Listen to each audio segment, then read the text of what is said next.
নমস্কাৰ মই নবজতে এই মুহূৰ্তত এটা ডাঙৰ খবৰ লৈছো মুখ্যমন্ত্ৰী হিমন্ত বিশ্ব শৰ্মা ডাঙৰীয়াই আজি ঘোষণা কৰিছে যে ভূপেন হাজৰিকাৰ সমাধি ক্ষেত্ৰৰ যিমান মাটি আৰু হিমান মাটি দিয়া হ'ব জুবিন গাৰ্গৰ সমাধি ক্ষেত্ৰত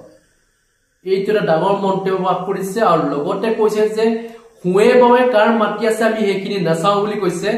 আৰু মানে কাৰোবাৰ হয়তো মাটি থাকিব পাৰে মানে জুবিন গাৰ্গৰ সমাধি ক্ষেত্ৰৰ কাষত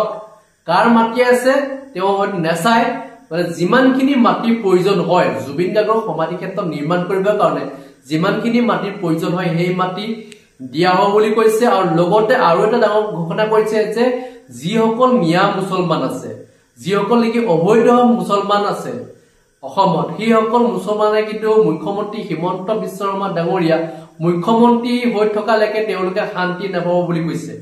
এভেকশন চলি থাকিব মানে এইটো নটিচ জাৰি কৰা হৈছে ইয়াৰ পিছতেই হয়তো এভেকশন কৰিব যত কৰিব লগা আছে নটিচ ইতিমধ্যে জাৰি কৰিছে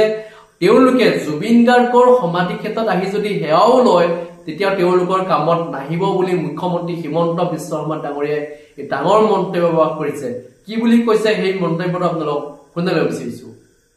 অশোক সিংহালৰ মাটি আছে না মই নাজানো কিন্তু সমাধিত আমি 10 বিঘা মাটি দিছো ভূপেন হাজৰিকাকো তেনেকৈ দিছিলো আৰু আমি দুইটাৰ ক্ষেত্ৰত এটা সামঞ্জস্য ৰাখিছো যে ডক্টৰ ভূপেন হাজৰিকা হওক জুবিন গাৰ্গ হওক সম পৰ্যায়ত যাতে আমি মাটি দিব পাৰোঁ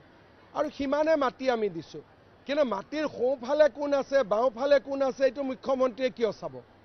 সেইটোতো চোৱা মোৰ কাম নহয় কিন্তু